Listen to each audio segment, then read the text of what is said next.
श्री गणेशाय नमः। श्री सरस्वते नमः। श्री सद्गुरु चरण कमलेभ्यो नमः।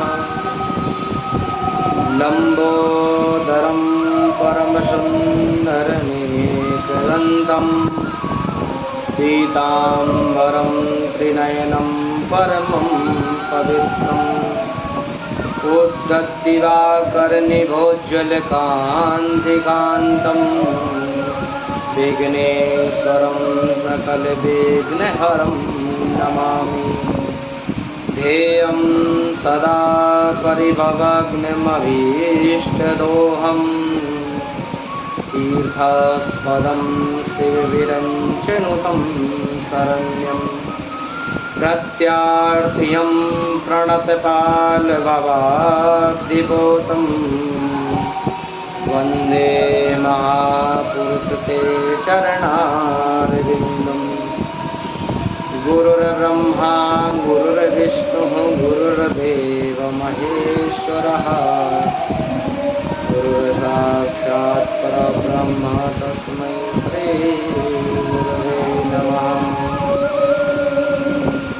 प्रह्लाद नारद पराशर पुंडरीका व्यासाम्बरीश सुख सौनक भीष्मदारुढ्यान् रुक्मान् गदार्जुन वसिष्ठ विभीषणादीन् पुण्यानिमान् परम भागवतान् नमामि। हे कृष्ण करुणा सिंधु दीनबंधु जगतपते गोपेश गोपिकाकांत राधाकांत नमोस्तुते। सब द्वारन को छोड़कर मैं आयो तेरे द्वार। हे वृषभानु की लाडली नक मेरी ओर निहार नेक मेरी ओर निहार। राधा मेरी मात है पिता मेरे घनश्याम। इन दोनों के चरणन में करूं कोटि कोटि प्रणाम करूं कोटि कोटि प्रणाम। परम मंगलमय बेला श्रीमद् भागवत कथा महात्मा के आज द्वितीय प्रसंग में जब श्री नारद जी महाराज से सभी ऋषिगण पूछते हैं कि श्रीमद् भागवत की कथा श्रवण करने से कौन कौन से पापी हैं जो मोक्ष को प्राप्त हुए हैं और किस तरह के पापी व्यक्ति श्रीमद् भागवत की कथा श्रवण करके और मोक्ष को प्राप्त करते हैं। तो श्री नारद जी महाराज उनको एक सुंदर कथा का वर्णन सुनाते हैं। नारद जी महाराज कहते हैं, ऋषिगणों, तुंगभद्रा तटे पूर्व मभूद्बद्धन्मुत्तमम् यत्र वर्णा स्वधर्मेण सत्य सत्कर्म तत्परः। अर्थात तुंगभद्रा नदी के किनारे एक उत्तम नगर है, जिस नगर में एक परम ज्ञानी परम तेज से परिपूर्ण एक ब्राह्मण रहते हैं जिनका नाम है आत्मदेव। आत्मदेव जितने ही सुशील और स्वभाव से सरल हैं, उनकी पत्नी है धुंधली, वो उतना ही उनके विपरीत है। वो जितना ही धर्म करते हैं, उनकी पत्नी उतना ही अधर्म के कार्यों में रत रहती है। पत्नी ऐसी है कि जब तक मोहल्ले में किसी से उसकी लड़ाई ना हो जाए, किसी से उसका झगड़ा ना हो जाए, तब तक उसका भोजन हजम नहीं होता। और परम दयालु परम कृपालु श्री आत्मदेव जी महाराज ब्राह्मण वृत्ति के द्वारा अपना गृहस्थ धर्म का पालन करते थे। इनके घर में हर प्रकार की संपन्नता थी, सब कुछ था इनके घर में। बस अगर इन्हें चिंता थी तो एक बात की चिंता थी, वो ये थी कि इनके घर में कोई भी संतान नहीं थी। इन्हें उस बात की विशेष चिंता थी। इन्होंने एक दिन विचार किया कि मेरे पास इतना धन है, मेरे पास इतनी संपत्ति है, आगे चल के मेरे कुल को बढ़ाने वाला कोई नहीं होगा, मेरे पितरों को पानी देने वाला कोई नहीं होगा। ये चिंता आत्मदेव जी को सताने लगी। एक दिन विवश होके आत्मदेव जी ने विचार किया कि ऐसा जीवन जीना ही व्यर्थ है जिस जीवन में कोई सुख ना हो। क्यों? क्योंकि सबसे बड़ा सुख का होता है संतान सुख, और जिसके जीवन में संतान का सुख नहीं है उसका जीवन, आत्मदेव जी कहते हैं कि उसका जीवन अधूरा माना जाता है। आज आत्मदेव जी महाराज पुत्र की वेदना में आज विरह करने लगे, आज रोने लगे और मरने का संकल्प ले लिया कि आज हम अपने प्राणों का त्याग कर देंगे। प्राणों का त्याग करके ही तुंगभद्रा नदी के किनारे पहुँचे। नदी के तट पर गए ही थे कि वहाँ विचार करने लगे कि थोड़ा बैठ लें, प्यास लगी है, धूप अधिक है, थोड़ा जलपान कर लें। जल पीने के लिए बैठे हुए थे, तभी दूर से देखते हैं कि एक कोई महात्मा सामने से चले आ रहे हैं। ब्राह्मण को आते हुए जब आत्मदेव जी ने देखा तो वो समझ गए कि यही ऋषिगण हैं जो मेरे दुख को दूर कर सकते हैं। जैसे ही वो ब्राह्मण देवता निकट आए, आत्मदेव जी उनके चरणों में दंडवत होकर साष्टांग प्रणाम करने लगे और रोने लगे। ऋषि ने देखा, अरे क्या हुआ, क्यों रो रहे हो? जब महात्मा ऐसा पूछते हैं, किम ब्रवीमि ऋषे दुखम पूर्व पापेन संचितम, आप क्यों रो रहे हो, आपको क्या दुख है? तब आत्मदेव ने बताया कि ना जाने मैंने पूर्व जन्म में ऐसे कौन से पाप किए हैं, ऐसे कौन से हमारे संचित पाप हैं जो हमें इस जन्म में मिल रहे हैं। हम अपने घर में किसी गाय को रखते हैं तो वो गाय बछड़े को जन्म नहीं देती, और जन्म देती है तो उसका बछड़ा मृत्यु को प्राप्त हो जाता है। हम जो वृक्ष लगाते हैं घर में वो फल नहीं देता, उसके फल सूख जाते हैं। हमारे घर में कोई संतान नहीं है और हमारे पितर भी हमारे हाथों से पानी ग्रहण नहीं करते। हमारे पितरों को ये चिंता है कि हमारे बाद उनको पानी देने वाला कौन रहेगा इस कुल में, हमारे पितरों को कौन पानी देगा। प्रभु यदि आप कृपा करें तो हमें एक संतान का वरदान दे दीजिए, हमें एक संतान हो जाए। सन्यासी ने कहा, आत्मदेव तुम्हारी लाट की रेखाएं तो बता रही हैं कि एक जन्म तो क्या 7 जन्मों में भी तुम्हारे जीवन में कोई संतान का योग नहीं बन रहा है। 7 जन्म बधे तव पुत्रो नैव च नैव च, अर्थात 7 जन्मों तक तुम्हारे जीवन में कोई पुत्र का योग नहीं है। जैसे ही आत्मदेव ने ये सुना वैसे ही आत्मदेव दुखी थे। अब तो 7 जन्म का सुन के और भी अधिक दुखी हो गए।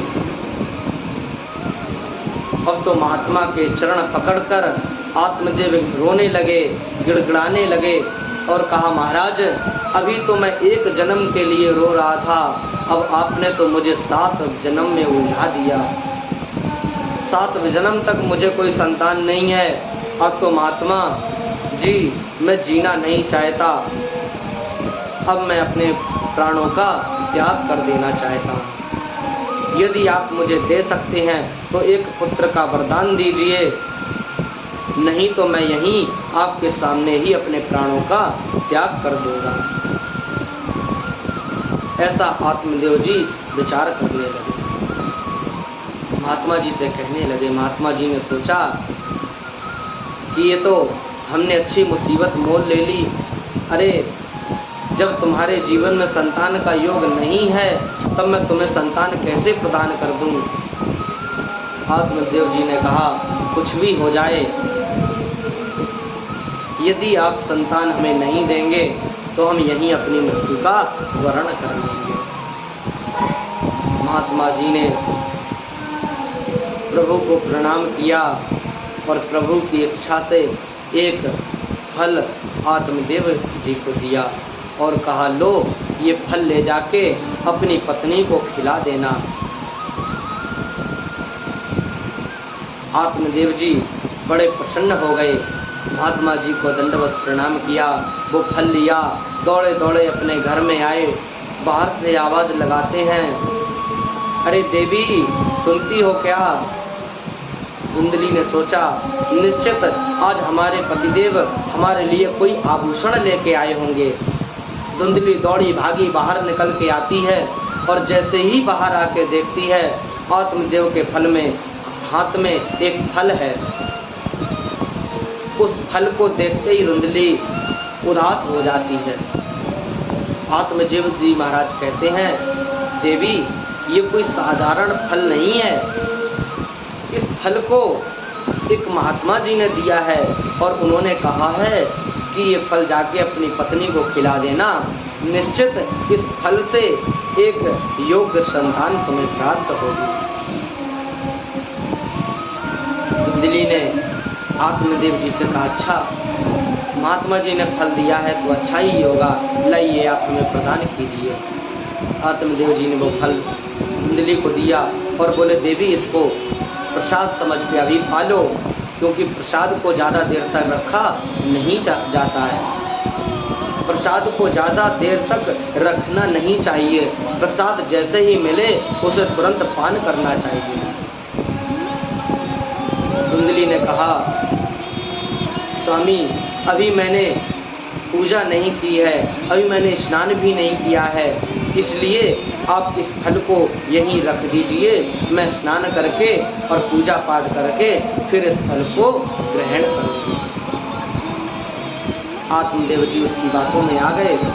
आत्मदेव जी ने कहा, ठीक है देवी, जब आपकी इच्छा हो तब आप इस फल को खा लेना। ऐसा कह के आत्मदेव जी ने उस फल को वहीं पे रख दिया और वो बाहर चले गए। यहाँ धुंधली ने स्नान वगैरह किया, स्नान करके हाथ में फल को लिया और फल लेते ही वो ये सोच रही थी कि इस फल को मैं खाऊं या ना खाऊं। इतने में ही क्या होता है, उसके घर में एक पड़ोसन आ जाती है। धुंधली पड़ोसन से कहती है कि मुझे एक फल दिया है मेरे स्वामी ने, और वो बोल रहे थे कि ये फल एक महात्मा ने दिया है, आप बताओ मैं इस फल को ग्रहण करूं या ना करूं। पड़ोसन ने कहा, देखो महात्मा ने फल दिया है तो ये निश्चित है कि अच्छा ही होगा, इसको ग्रहण करने से तुम्हारे घर में संतान हो सकती है, इसको प्रसाद पूर्वक प्रसाद समझ के इसको पान कर लो, इसको ग्रहण करो। लेकिन धुंधली की कुंठित बुद्धि, क्योंकि धुंधली की बुद्धि कैसी है, विपरीत। आत्मदेव जी से बिल्कुल विपरीत धुंधली की बुद्धि है। आत्मदेव जी जितना ही अच्छे विचार अपने मन में सोचते हैं, उतने ही गलत विचार इस धुंधली के मन में आते हैं। इसके मन में गलत विचार आने प्रारंभ हो गए। ये कहती है, यदि मैंने इस फल को ग्रहण कर लिया, मेरा उदर बढ़ जाएगा। यदि गांव में कहीं आग लग गई, कहीं डकैतों का आक्रमण हो गया, तो मैं कैसे भाग पाऊंगी, मैं कैसे अपनी जान की सुरक्षा कर पाऊंगी। और मेरे घर में मेरी ननद आ जाएगी। तू नहीं जानती बहन, मेरी ननद एक नंबर की चोटी है। यदि वो मेरे घर में आ जाएगी तो मैं लेटी रहूंगी और वो सारा माल लेके और हमारे घर से फरार हो जाएगी। बताओ, ऐसे विचार धुंधली के दिमाग में आने लगे। लेकिन पड़ोसन ने अनेक प्रकार से धुंधली को समझाया, किंतु फिर भी धुंधली नहीं मानी। तो पड़ोसन ने कहा, भगवान जाने तेरी बुद्धि को क्या हो गया, जैसा तेरे दिमाग में आए तू तो वैसा कर बहन।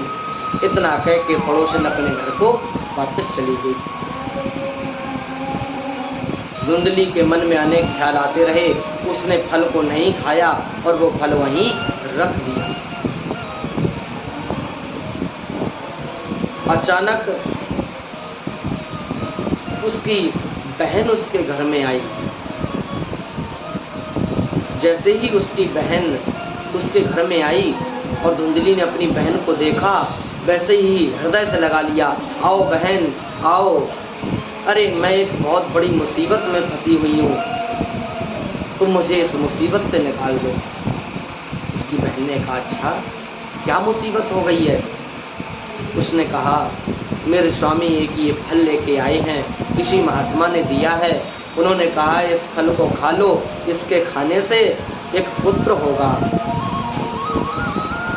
उसकी बहन ने सोचा, अगर इनके घर में पुत्र हो गया तो सारा धन आत्मदेव जी अपने पुत्र को देंगे, लेकिन अगर मैं अपना पुत्र इनके घर में दे दूं तो इनका जितना भी धन है वो सब मेरे पुत्र को मिल जाएगा। उसकी बहन के दिमाग में ऐसा विचार आया और उसने उल्टा ही धुंधली को बता दिया। बोली, अरे बहन, इन महात्माओं के चक्कर में मत पड़ना। इन महात्माओं ने ना जाने कितनों के घरों को बर्बाद कर दिया है। इनके चक्कर में बिल्कुल मत पड़ना, इस फल को मत खाना। अरे पता नहीं इस फल में क्या मिला हो, किसने दिया होगा ये फल, कहाँ से लाए होंगे वो महात्मा जिन्होंने ये फल दे दिया होगा, कैसा है कैसा नहीं है। ऐसा कर, इस फल को तू मत खा। अगर इसकी परीक्षा करनी है तो तेरे घर में जो गाय है ना, वो भी बंध्या है, उसको ही खिला दो ये, तो इस फल की परीक्षा भी हो जाएगी और तुम्हारी सुरक्षा भी हो जाएगी। लेकिन धुंधली ने कहा कि अगर मैंने ये फल गाय को खिला दिया और आत्मदेव जी को ये पता चल गया तो मुझे बहुत डांटेंगे। तो उसकी बहन ने बताया कि देख, आत्मदेव जी को तू जैसे तैसे समझा लेना और मेरे गर्भ में अभी बालक है, जैसे ही उस बालक का जन्म होगा मैं वो बालक तेरे घर पे दे दूँगी। किसी को कानों कान ये खबर नहीं होनी चाहिए कि मैंने बालक तुमको दिया है और तुम मुझे उसके बदले में कुछ धन दे देना, जिससे मेरे घर का भरण पोषण हो जाएगा, क्योंकि मेरे पहले से ही संतान हैं और उन संतानों को भोजन कराने के लिए मेरे पास धन नहीं है, इसलिए तुम मुझे धन दे देना, मैं तुम्हें पुत्र दे दूँगी। दोनों बहनों के बीच में ये बात जो है पक्की हो गई। इतना कह के जो उनकी बहन थी धुंधली की, वो तो अपने घर में चली गई। यहाँ शाम को जब आत्मदेव जी आते हैं और धुंधली से पूछते हैं, देवी वो फल आपने खा लिया? तो धुंधली झूठ बोल के कह देती हैं, हाँ मैंने वो फल खा लिया। यद्यपि वो फल धुंधली ने गाय को खिला दिया था।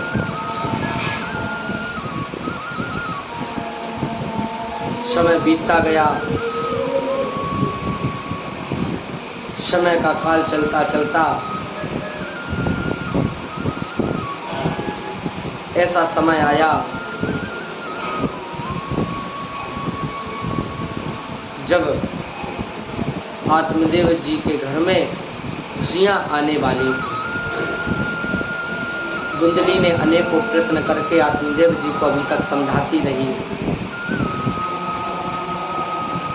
जैसे ही उसकी बहन का प्रसव काल समय आया, उसकी बहन को बालक हुआ, रात्रि के समय में वो यहाँ आत्मदेव जी के घर में आती है और अपना पुत्र धुंधली को दे देती है। सुबह जब होती है, आत्मदेव जी को पता चलता है, ये समाचार मिलता है कि धुंधली ने एक पुत्र को जन्म दिया है। आत्मदेव बड़े प्रसन्न होते हैं, इतने प्रसन्न हुए कि आज दोनों हाथों से दान लुटा रहे हैं, आज खूब ब्राह्मणों को दान कर रहे हैं। इतनी प्रसन्नता है कि हमारे घर में पुत्र हो गया। महात्मा जी को बार बार धन्यवाद दे रहे हैं।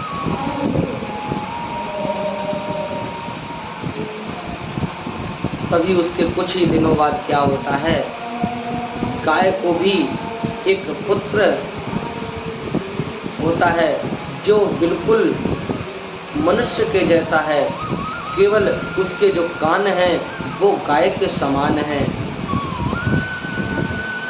अब तो आत्मदेव जी की खुशी का कोई ठिकाना नहीं रहा।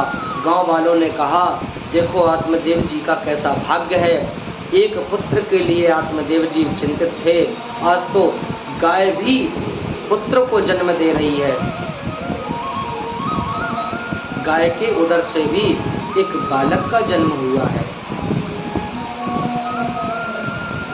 आज आत्मदेव जी बड़े प्रसन्न हैं, दोनों बालकों को लेते हैं, ब्राह्मण देवता को बुलाते हैं नामकरण संस्कार के लिए। सबसे पहले आत्मदेव जी गाय के जो पुत्र हुआ उसका नामकरण संस्कार कराते हैं। तो उसका नाम गौ के कान होने के कारण उसका नाम गोकर्ण रख दिया। और जैसे ही धुंधली के पुत्र का नामकरण संस्कार करने का समय आया, वैसे ही धुंधली बोल पड़ी, अरे 9 महीने कष्ट मैंने सहा है, 9 महीने पेट में मैंने रखा है, तो इस बालक का नाम भी मैं ही रखूंगी। आत्मदेव जी ने कहा, कोई बात नहीं देवी, इसका नामकरण आप ही कर दीजिए। तो धुंधली ने कहा, मेरा नाम धुंधली है तो मेरे पुत्र का नाम धुंधकारी होना चाहिए। आज धुंधली ने अपने पुत्र का नाम धुंधकारी रख दिया। धुंधकारी किसे कहते हैं? धुम धुम कुलहम क्लेशम करोति यस्य सा धुंधकारी।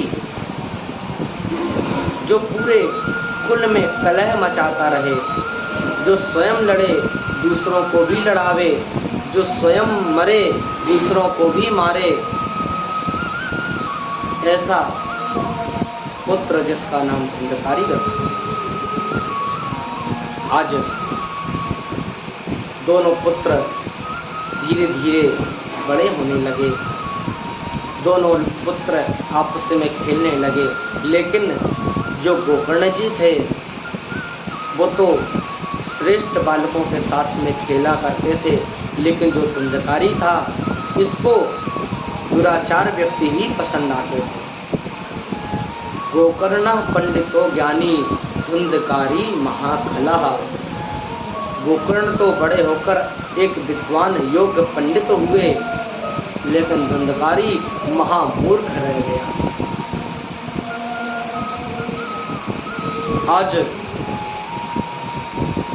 आत्मदेव जी ने दोनों पुत्रों को देखा तो बड़ा पुत्र तो योग्य है, जो गोकर्ण जी महाराज हैं वो तो योग्य हैं, किंतु धंधकारी जो है वो बड़ा ही क्रूर और बड़ा ही निर्दयी है।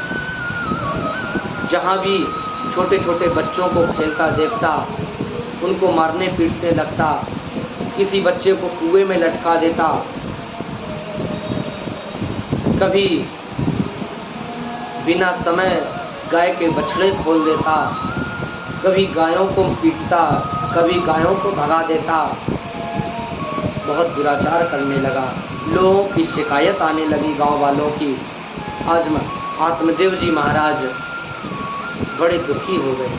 देखिए, एक समय पुत्र नहीं था तो पुत्र के कारण आत्मदेव जी दुखी थे, और आज पुत्र हो गया, आज पुत्र है, इस कारण आत्मदेव जी दुखी हैं। क्यों? आज आत्मदेव जी कह रहे हैं कि ऐसे पुत्र से अच्छा तो मेरे कोई पुत्र ही ना होता तो हम अच्छे थे।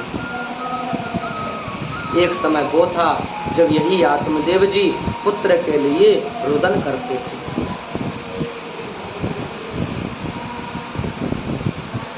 देखिए, हमें अपने बालकों को छोटे से ही संस्कार देने चाहिए, छोटे से ही संस्कारवान बनाना चाहिए।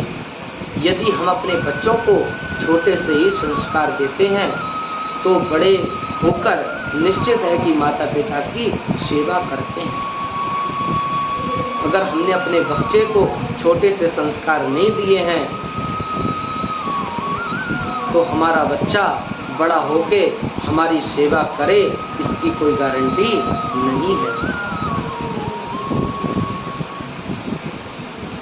आज आत्मदेव जी महाराज बड़े दुखी हो गए। दुखी होकर पुनः जंगल की ओर निकल पड़े। उन्होंने सोचा कि अब घर में रहना हमारा बेकार है। क्यों? क्योंकि रोज रोज बेटे की शिकायत सुन के परेशान हो गए थे। वो जंगल निकल गए। वहीं पर उन्हें गोकर्ण जी से भेंट होती है। गोकर्ण जी मिले। गोकर्ण जी ने पिताजी को प्रणाम किया। पूछा, पिताजी आप कहाँ जा रहे हैं? पिताजी ने धंधकारी का पूरा हाल सुनाया। गोकर्ण जी ने अपने पिताजी को समझाया, देखो, आसारा खलु संसारा दुख रूपी विमोह का सुतः कस्य धनम कस्य स्नेहावान ज्वलते निशम। हे पिताजी, ये जो संसार है ये धनहीन है, सारहीन है, दुख प्रदान करने वाला है, इसलिए आप इस संसार की चिंता छोड़ दीजिए। यह जीवन क्षणभंगुर है, इसलिए इस जीवन में भगवान को प्राप्त करने का कोई साधन ढूंढिए। ये संसार दुखों का घर है। यहाँ तो हर व्यक्ति दुखी है। कोई तन दुखी, कोई मन दुखी, कोई धन बिन रहत उदास, थोड़े थोड़े सब दुखी, सुखी राम के दास। इस संसार में सभी प्राणी दुखी हैं।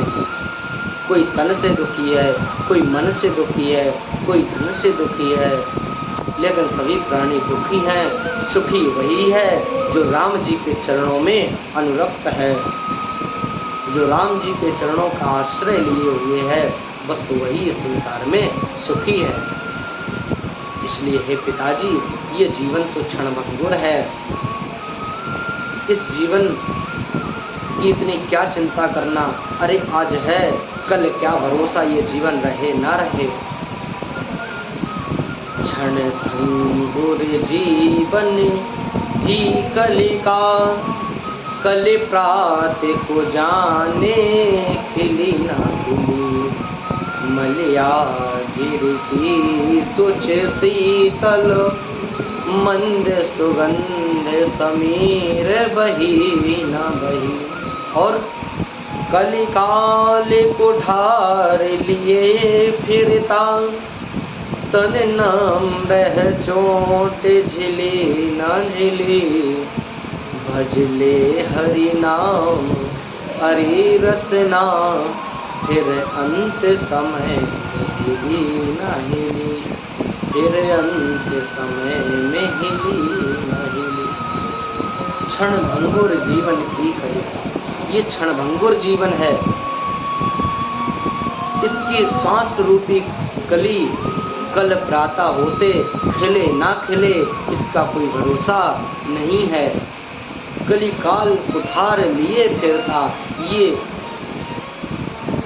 जो कलयुग है, जो ये काल का गाल है, ये हमको अपने पास में जकड़ता चला जा रहा है। इसीलिए इस कलयुग से यदि बचना है, कलिकाल के ग्रास से यदि बचना है, तो क्या करो? बोले हरि नाम का आश्रय ले लो, भगवान के नाम का स्मरण करो, भगवान के नाम का कीर्तन करो, आपके जीवन में प्रसन्नता आए। इस तरह पिताजी को श्री गोकर्ण जी महाराज बताते हैं, हे पिताजी, इस संसार में कोई भी प्राणी सुखी नहीं होता। कोई कहे कि मैं बहुत अधिक सुख हूँ, मुझे बहुत अधिक सुख है, या मैंने कभी भी दुखों का सामना नहीं किया, तो ये सर्वदा गलत। हर व्यक्ति के जीवन में दुख आते हैं, लेकिन उन दुखों से लड़ने की सामर्थ्य हमें भगवान से प्राप्त होती है। इसीलिए हमें सदैव भगवान का स्मरण और भगवान का कीर्तन करते रहना चाहिए।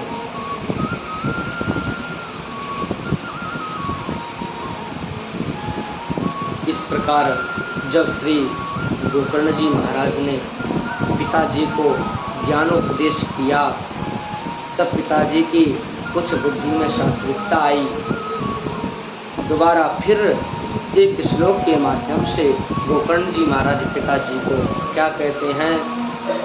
देहे स्थिमांस रुधिरे भीमातिं गजत्वं, जाया सुतादिषु सदा ममतां विमुञ्च। पश्यानिशं जगदिदं क्षणभङ्गनिष्ठं, वैराग्यरागरसिको भवभक्तिनिष्ठः। अर्थात हे पिताजी, ये हड्डी मांस का शरीर, इसमें मैं और मोर तोर तय माया, मैं मेरा तेरा ये सब करना छोड़ दीजिए। ये हड्डी मांस का शरीर केवल भगवान की प्राप्ति के लिए ही मिला है। इसलिए आप इस शरीर के माध्यम से भगवान का भजन कीजिए। गोस्वामी तुलसीदास जी रामचरितमानस में लिखते हैं, बड़े भाग मानुष्य तन पावा, सुर दुर्लभ सद्ग्रंथ गावा। साधन धाम मोक्ष कर द्वारा, पाई न जहीं कर लो सवारा। ये क्या है शरीर? बोले साधन धाम मोक्ष कर द्वारा। ये मोक्ष रूपी द्वार तक पहुंचने का एक साधन है। इसी साधन के द्वारा आप मोक्ष रूपी दरवाजे तक पहुंच सकते हैं। इसलिए हे पिताजी, अब आप इस संसार से वैराग्य लीजिए। अब तो आप केवल हरि की चिंतन कीजिए, हरि की वंदना कीजिए, हरि की उपासना कीजिए। यहाँ पर गोकर्ण जी महाराज ने अपने पिताजी को बड़ा ही ज्ञान उपदेश किया। यहाँ गोकर्ण और आत्मदेव संवाद बहुत अच्छा चला। आत्मदेव जी के हृदय में सारी वासनाओं का दमन हो गया। सारी वासनाओं से मुक्त होके आज आत्मदेव जी वन की ओर निकल जाते हैं। वहाँ जाके इसी श्रीमद् भागवत का 10वें स्कंद का पाठ करते करते और अपने इस पंचभौतिक शरीर को समाप्त कर देते हैं और अपनी आत्मा को परमात्मा में लीन कर देते हैं और स्वयं नारायण के पास। इधर जब पिताजी घर से चले गए, माताजी घर में अकेली रह गई, तो धुंधकारी रोज माताजी को प्रताड़ित करने लगा। अरे पिताजी घर से चले गए हैं, निश्चित सारा धन तुझे ही दे के गए हैं, बताओ धन कहाँ रखा है, मुझे धन दो, नहीं तो मैं तुम्हें इसी तरह रोज पीटता रहूंगा। अपनी माताजी की रोज पिटाई करने लगा धुंधकारी। इतना बड़ा मूर्ख और इतना निर्दयी हो गया। आज धुंधली को वही दिन याद आ रहा कि अगर मैंने तो महात्मा का दिया हुआ फल आज ग्रहण कर लिया होता तो आज एक ही पुत्र होता और वो गोकर्ण जैसा पुत्र होता, मेरा जीवन धन्य हो जाता। अगर माता पिता को कोई भगवत भक्त मिल जाए ना तो माता पिता का जीवन धन्य हो जाता है। आज धुंधली के मन में वही विचार आने लगे कि मैंने अपनी कुंठित बुद्धि के कारण अनेक प्रकार के तर्क करके मैंने वो फल गाय को खिला दिया और मैंने बहन की बातों में आके और इस धुंधकारी को ले लिया। ये तो आज बहुत ही निर्दयी और बहुत ही क्रूर निकला। आज धुंधली सोचती है कि यदि मैंने इसे धन नहीं दिया तो ये मुझे मार मार के मार डालेगा। इससे अच्छा तो है कि मैं खुद ही अपने प्राणों का त्याग कर दूं। रात्रि का समय था। धुंधली माता वहाँ से निकली। जो धुंधकारी की माता जी हैं धुंधली, वो अपने घर से निकली और रास्ते में चलते हुए एक अंधकुआ पड़ा हुआ था। अंधकुआ उसे बोलते हैं जिसमें चारों ओर दीवार ना हो, केवल नीचे गड्ढा बना हुआ हो और वो भी ऊपर से ढका हुआ हो, उसे अंधकुआ बोलते हैं। धुंधली जाके उसी अंधकुआ में गिर जाती हैं और उनकी वहाँ मृत्यु हो जाती है। अब धुंधली जब उस कुएं में गिरकर मृत्यु को प्राप्त हो गई तो यहाँ उनका पुत्र धुंधकारी बिल्कुल अकेला स्वच्छंद हो गया। अब तो उसे बिल्कुल स्वतंत्रता हो गई। अब तो वो 5 वेश्याओं को घर में ले आया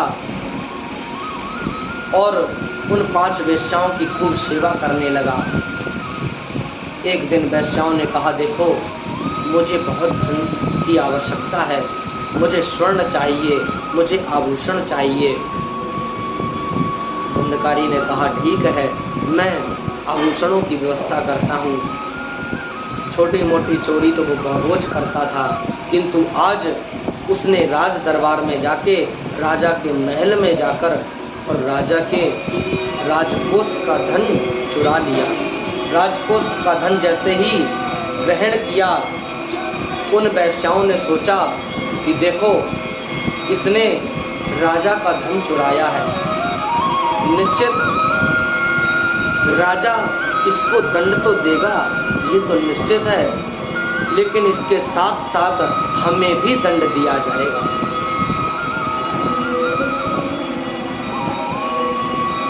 यह सोच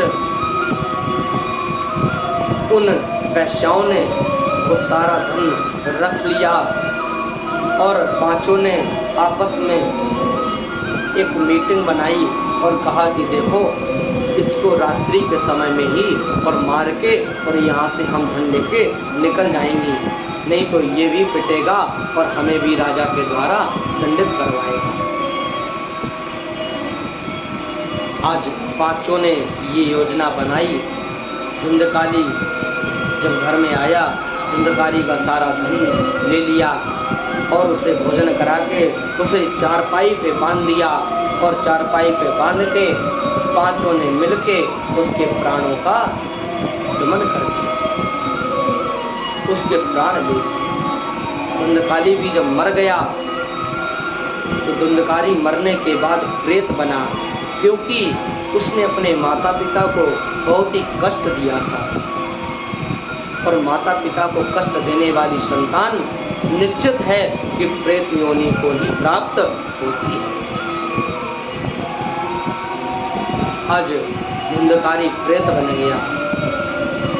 यहाँ गोकर्ण जी को जब मालूम पड़ा कि हमारा छोटा भाई धुंधकारी की मृत्यु हो गई है, तो उन्होंने गया श्राद्ध आदि कर्म करा दिए। इधर श्री गोकर्ण जी महाराज जो अपने गांव, अपने घर में आते हैं तो क्या देखते हैं कि घर की जो दीवारें हैं वो एकदम जीर्ण शीर्ण हो चुकी हैं। छोटा सा स्थान देखकर श्री गोकर्ण जी महाराज वहीं पर भजन पूजन इत्यादि करके वहीं पर एक रात्रि विश्राम के लिए रुक जाते हैं कि एक रात्रि विश्राम करके प्रातः होते ही मैं पुनः यहाँ से चला जाऊंगा। गोकर्ण जी महाराज जैसे ही वहाँ अपना आसन लगाए, उनके सामने वही धुंधकारी प्रेत के रूप में जो था वही कभी बैल बन के उनके सामने आता है, कभी भैंसे का रूप धारण कर उनके सामने आता है, अनेक प्रकार की आवाज़ें निकालता है। गोकर्ण जी ने पूछा, अरे कौन है यहाँ पर जो इस तरह से आवाज़ निकाल रहा है? लेकिन धुंधकारी प्रेत के रूप में था, उसमें इतना साहस नहीं था कि वो कुछ बोल सके। गोकर्ण जी महाराज ने हाथ में जल लिया, अभिमंत्रित करके और धुंधकारी के ऊपर फेंक दिया। उसी समय धुंधकारी रोती गिड़गिड़ाती हुई आवाज में क्या बोलने लगा, अहम भ्राता त्वदीयोऽस्मि धुंधकारीति नामतः स्वकीये नैव दोषेण ब्रह्महत्वं नाशितं मया। मैं आपका भाई हूँ, मेरा नाम धुंधकारी है। मैं अपने पिता की मृत्यु का कारण बना, मैं अपनी माता की मृत्यु का कारण बना, मुझसे बहुत से अपराध हुए हैं, इस कारण मैं प्रेत योनि में पहुंच गया हूँ। हे भाई, कृपा करके मुझे इस प्रेत योनि से मुक्ति दिला दो। गोकर्ण जी महाराज कहते हैं, अरे जब मैंने ये सुना कि तुम्हारी मृत्यु हो गई है तो मैंने तुम्हारे लिए अनेक गया श्राद्ध करवाए हैं, तब तुम्हारी मुक्ति क्यों नहीं हुई? तो धुंधकारी कहता है, गया श्राद्धो शते नापि मुक्तिर्मे न भविष्यति। एक नहीं सैकड़ों हमारे लिए गया श्राद्ध करवा दिए जाएं, फिर भी हमारी मुक्ति नहीं हो सकती, क्योंकि हमने अपने जीवन में बहुत लोगों को सताया है, अपने माता पिता को कष्ट दिया है, इसलिए मेरी मुक्ति संभव नहीं है। आप कोई ऐसा सरल साधन बताइए जिससे हमारी मुक्ति हो जाए। मैं बहुत परेशान हूँ, मुझे कोई भी देवता स्थान नहीं देते हैं, मैं कहाँ जाऊँ? कोई रहने के लिए मेरा स्थान नियत नहीं है। गोकर्ण जी ने कहा, मैं इस विषय में प्रातः होते ही विद्वानों से पूछूंगा अभी आप अपने स्थान में जाइए। धुंधकारी वहाँ से चला जाता है। इधर गोकर्ण जी महाराज पूरी रात चिंतन करते हैं कि क्या कारण है, क्या कर्म किया जाए धुंधकारी के लिए जो इसकी प्रेत योनि से मुक्ति हो जाए। अनेक विद्वानों से पूछते हैं। जब कोई निष्कर्ष नहीं बता पाता है तब अपने तपोबल से भगवान सूर्य की गति को स्तब्ध कर देते हैं और भगवान सूर्य से पूछते हैं कि सूर्यदेव बताइए मेरे भाई धुंधकारी की मुक्ति किस प्रकार हो सकती है। तब भगवान सूर्य उनको इसी श्रीमद् भागवत का उपदेश करते हैं। भगवान सूर्य श्री गोकर्ण जी से कहते हैं श्रीमद् भागवतान मुक्ति सप्ताहम वाचिनम कुरु। हे गोकर्ण जी महाराज, आप श्रीमद् भागवत की कथा साप्ताहिक इस धुंधकारी को श्रवण कराइए।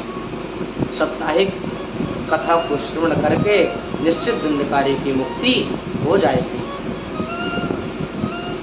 गोकर्ण जी ने अपने गांव में ही बढ़िया मंच बनाया और श्रीमद् भागवत की कथा जैसे ही श्रीमद् भागवत की कथा का पता चला गांव वालों को, जितने भी गांव के निवासी थे सभी गोकर्ण जी महाराज की कथा सुनने के लिए गोकर्ण जी महाराज के पास आने लगे। गोकर्ण जी महाराज ने सुंदर सभी गांव वालों को कथा श्रवण कराई। जैसे ही प्रथम दिन की कथा संपूर्ण हुई तो धुंधकारी वहां पर शाम के समय में आया। जब धुंधकारी आया तो गोकर्ण जी की कथा चल रही थी, संपूर्ण होने को थी।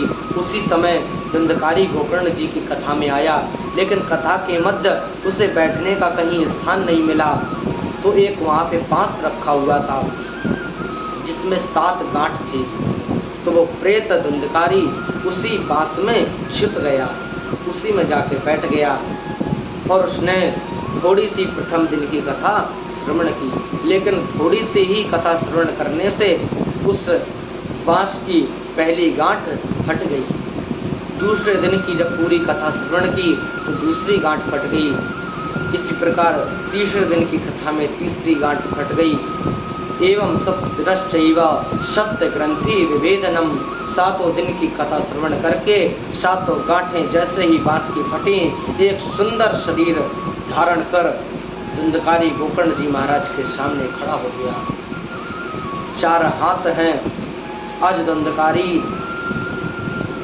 चतुर्भुज रूप में गोकर्ण जी को प्रणाम करता है और कहता है धन्या भागवती वार्ता प्रेत पीड़ा विनाशनी सप्ताहोपि तथा धन्या कृष्ण लोक फल प्रदा। भैया धन्य है ये श्रीमद् भागवत की कथा जो हम जैसे प्रेत को भगवान का परम पद प्राप्त करा देती है। ऐसी श्रीमद् भागवत की कथा को बारंबार श्रवण करना चाहिए। ऐसा कहकर धुंधकारी गोकर्ण जी को प्रणाम करके और भगवान के लोक को चला गया। जब गांव वालों ने ये देखा कि धुंधकारी के लिए सुंदर विमान आया और सुंदर विमान में चढ़कर धुंधकारी भगवान के धाम को गया है, तो गांव वालों ने गोकर्ण जी से एक प्रश्न किया।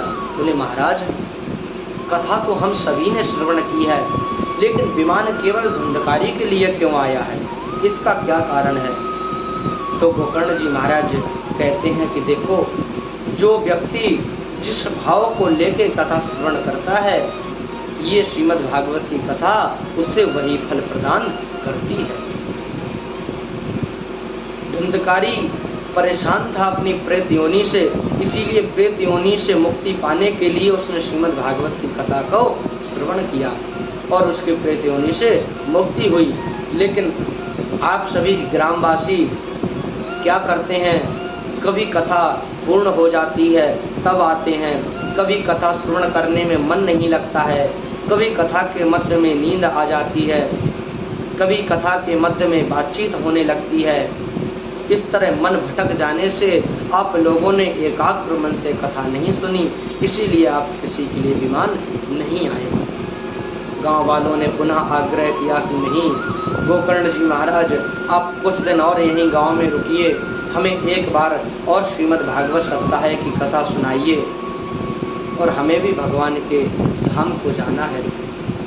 गोकर्ण जी महाराज ने सभी की इच्छा को देखते हुए पुनः श्रीमद् भागवत की कथा को प्रारंभ किया। पूरे गांव वालों ने 7 दिवस तक कथा श्रवण की और पूरे गांव के लोग भगवान के धाम को प्राप्त हुए। जिस तरह अयोध्या में जो लोग निवास करते थे वो सभी भगवान राम जी के साथ वैकुंठ को गए थे। अयोध्या वासिना पूर्वे यथा रामेण संगीता, जिस तरह राम जी के साथ अयोध्या वासी गए थे वैकुंठ धाम, इसी प्रकार गोकर्ण जी की इस कथा को श्रवण करके पूरे गांव के लोग भगवान नारायण के धाम को प्राप्त हुए। श्रीमद् भागवत की कथा इतनी परम दुर्लभ है कि जो भी व्यक्ति इस श्रीमद् भागवत की कथा को जिस भाव से, जो भावना रख के इस श्रीमद् भागवत की कथा को श्रवण करता है, ये भागवत कल्प वृक्ष हैं, उसकी सारी मनोकामनाएं पूर्ण करती हैं। आज श्रीमद् भागवत की कथा अपने श्रवण की किस तरह प्रेत योनि में पड़े हुए व्यक्तियों की भी मोक्ष हो सकता है इस श्रीमद् भागवत की कथा के माध्यम से। कल की कथा में आपको सप्ताह ज्ञान यज्ञ की विधि बताई जाएगी कि ये श्रीमद् भागवत किस प्रकार करानी चाहिए, इसका वक्ता कैसा होना चाहिए, इसके श्रोता कैसे होने चाहिए, वक्ता का लक्षण क्या होना चाहिए, श्रोताओं के लक्षण क्या होने चाहिए, वक्ता का कर्म क्या होना चाहिए, श्रोताओं का कर्म क्या होना चाहिए और कितना खर्च आता है इस श्रीमद् भागवत की कथा कराने में और कथा करने वाले वक्ता को क्या दान देना चाहिए। ये कल की कथा में इसी श्रीमद् भागवत के महात्म्य के 6वें अध्याय में वर्णित है। उस 6वें अध्याय की कथा सभी लोगों को कल श्रवण कराई जाएगी। आज की कथा यहीं तक। राधे राधे।